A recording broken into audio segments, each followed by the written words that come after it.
Selamat datang rekan-rekan di channel ini. Video kali ini kita akan membahas terkait dengan syarat lengkap para tenaga honorer untuk bisa diangkat dan mendaftar pada seleksi P3K tahun 2023. Bagaimana syarat umurnya, bagaimana syarat masa kerjanya sebagai tenaga honorer. Di video ini saya akan membahas hal itu secara lengkap. Tentu juga berkaitan dengan formasi khusus dan formasi umum di seleksi P3K tahun 2023. Informasi selengkapnya silakan disimak dan ditonton secara lengkap agar rekan-rekan sekalian bisa menerima informasi ini secara utuh dan menyeluruh. Rekan-rekan diketahui bersama bahwa pendaftaran seleksi P3K untuk tahun anggaran 2023 itu telah dibuka sejak tanggal 19 September tahun 2023 yang lalu. Tahun ini setidaknya terdapat dua kategori pelamar untuk P3K, yaitu P3K khusus dan P3K umum. Lantas apa itu P3 khusus dan P3K umum?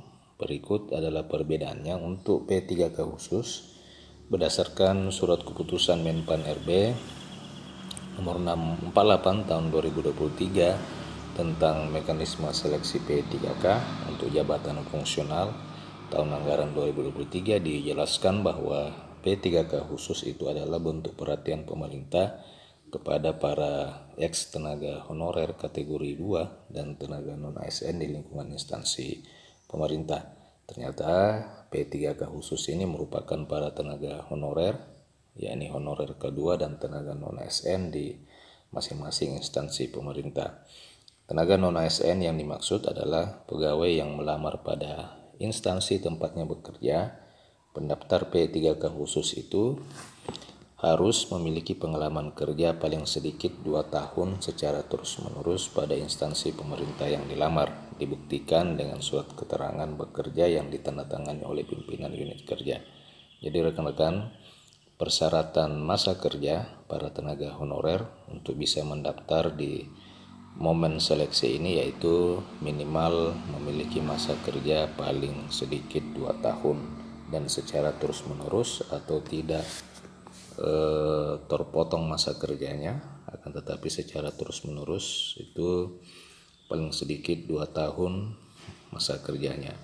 Nah, apa yang membedakan antara P3K khusus dengan P3K umum? Perbedaan P3K teknis khusus dan P3K teknis umum itu terletak pada persyaratan pendaftaran. Persyaratan umum berlaku untuk seluruh formasi di dalam seleksi P3K 2023, sementara persyaratan khusus itu hanya memiliki syarat tambahan yang ditetapkan sesuai dengan formasi yang dipilih oleh pelamar. Penerimaan P3K 2023 ini rekan-rekan akan lebih didominasi oleh kebutuhan khusus dibandingkan dengan kebutuhan umum. Itu karena pemerintah memang menetapkan alokasi sebanyak 80% formasi itu memang khusus disediakan kepada penerimaan P3K khusus atau para tenaga honorer. Sementara P3K umum itu hanya memiliki formasi sebanyak 20%. Diketahui aturan ini tahun ini pemerintah telah membuka sebanyak 572.000 formasi untuk kebutuhan ASN. Formasi tersebut terbagi sebanyak 78.000 untuk pemerintah pusat dan 493.000 sekian untuk formasi di pemerintah daerah. Sementara untuk CPNS sendiri yakni sebanyak 28.903 ini yang berlaku di pemerintah pusat, sedangkan untuk formasi P3K pemerintah pusat itu sebanyak 49.000. Tenaga guru memiliki jumlah formasi paling banyak yakni 154.724 orang. Sementara kesehatan menyusul kesehatan, maksud saya untuk tenaga guru 296.000 P3K guru, kemudian 154.000 P3K kesehatan, dan cuma 42.000 sekian untuk P3K tenaga teknis. Nah rekan-rekan, Sementara itu untuk formasi P3K yang ada di pemerintah pusat itu tersebar di sejumlah lembaga dan kementerian. Jadi masing-masing kementerian itu memiliki formasi, dan yang kementerian terbanyak adalah Kementerian Agama. Jadi rekan-rekan bisa untuk kuota Kementerian Agama ini sebanyak 4.000. Jadi ini mungkin peluang untuk rekan-rekan yang memang di daerahnya yang belum ada formasi. Rekan-rekan bisa mendaftar dan mencari formasi dari Kementerian Agama sesuai dengan kualifikasi dan jabatan rekan-rekan sekalian. Tentu jika rekan-rekan mendaftar di instansi Kementerian Agama, maka akan berlaku umum, bukan untuk berlaku sebagai P3K khusus. Sementara itu untuk syarat pendaftaran P3K guru tahun 2023, yang pertama adalah warga negara Indonesia yang berkeinginan untuk memenuhi syarat sesuai peraturan masing-masing instansi. Kemudian pada saat mendaftar, usia pelamar seleksi P3K guru itu minimal 20 tahun dan paling tinggi 1 tahun sebelum batas usia tertentu pada jabatan yang akan dilamar sesuai dengan ketentuan peraturan perundang-undangan.